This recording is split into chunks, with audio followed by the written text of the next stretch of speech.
Ballyhoo, ballyhoo, the Passion Project continues. My name is Remedy Robinson. I'm a linguist, author, and a very loyal fan. And this is an appreciation. This is an exploration of linguistics, language, and clever wordplay as framed by the peerless poetry of the modern day master, Elvis Costello.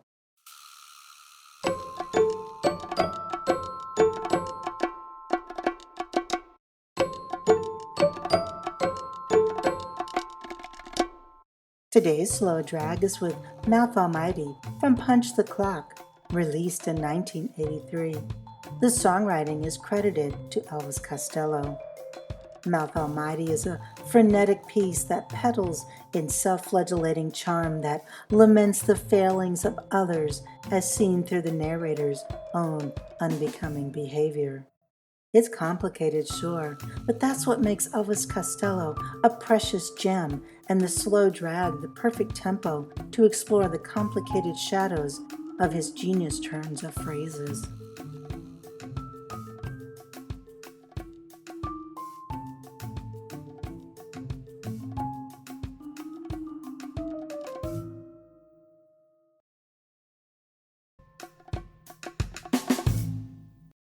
This town belongs to you and your tricks of confidence. All the pavements for miles around are littered with your footprints. Now every girl I get close to seems to be wearing your perfume, and the clock strikes the letters of your name, both midnight and noon. One striking verse in, and already the mind races with implications. The reason the narrator knows that miles of pavement are littered with your footprints is conceivably because he's been walking those same streets, tormented in that familiar way of remembrance and regret. The heartbreak and self-destructive tendencies are as old and as recognizable as desire itself. Now, if it weren't for that one quick swipe at his intended character, this first verse, filled with nimble slant rhymes, would move many past acquaintances to reconsideration. Yet the tricks of confidence, a clever, strategically half-cloaked way to expose a con artist, nullifies any pure sentimentality of forlornness. In short, I can't stop thinking about you, and it's all your fault. Confidence and footprints, perfume and noon. Aspiring and established poets alike take note of these internal and end sound combinations. It's not enough to evoke a maddening scene that feels familiar to us all. It has to be done with surgical precision.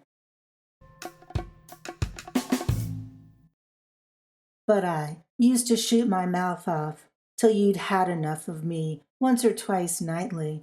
I know I've got my faults, and among them I can't control my tongue. But if you didn't believe me, why did you have to leave me with my mouth almighty? The sly allusion to both a profession and an overindulgence, as well as a confession wrapped in an accusation, all housed in 8 short, sharp lines, is a joy to unpack. Admitting our shortcomings should be as good as correcting our own shortcomings, or so the logic seems to suggest. I told you this would happen, so why were you so surprised when it did? Singing nightly, a controlled retelling of memorized lines, could be the first at night activity that is then repeated with the unbridled babbling that takes place afterward. Mouth Almighty, that's what I've got. Mouth Almighty, telling you what's what. Mouth Almighty, I wish I'd never opened my mouth almighty.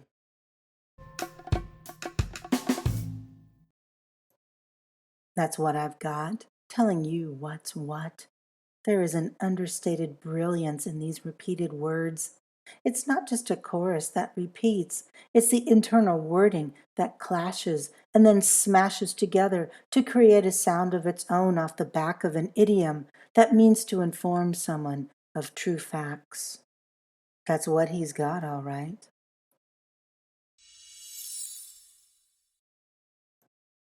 Self-aware flaws aside, there's always room for a little self-pity. So I threw away the rose, held on to the thorn, crawling round with my crooner cufflinks and my calling card cologne. But the realization of being replaced starts to tell tales across my face, without a soul to talk to or a hair out of place. What a great way to nearly reference, but then go one better than the old expression of all dressed up with nowhere to go.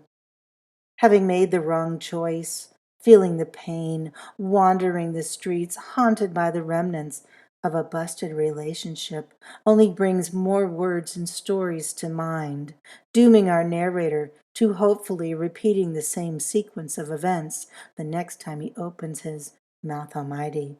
Very often it is others' pain where our pleasure is found.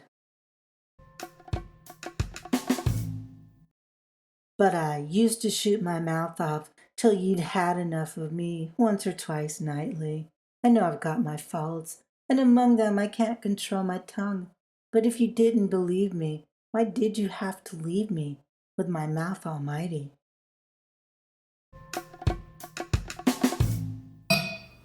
Dig it!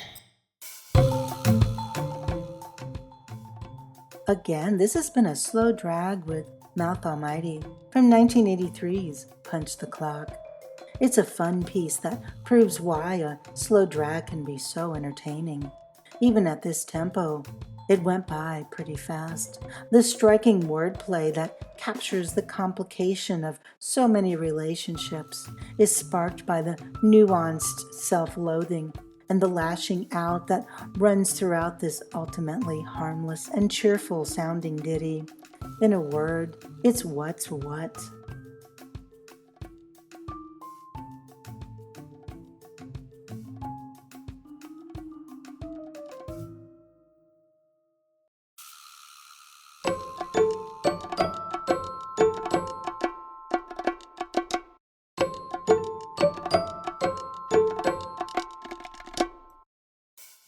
And that's it for today's slow drag, my friend. Thank you for listening. I encourage you to re-listen to episode 11 of Slow Drag with Remedy. Blow the whistle on the whole design. It's a slow drag with King of Thieves. In episode 38, his tribute of a rose. That's a slow drag with The Greatest Thing. Both episodes are slow drags with more gems from Punch the Clock.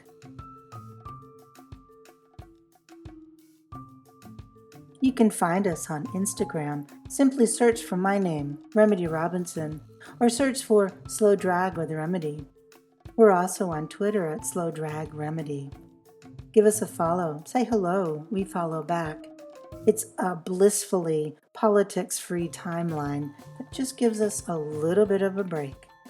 And as always, thank you so much for helping get the word out about this little passion project. Your kind words, comments, and encouragement have been so very much appreciated, truly. It means the world.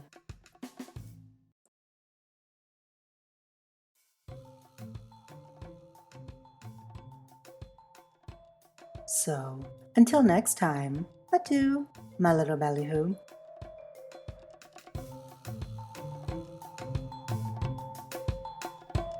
Slow drag with Remedy.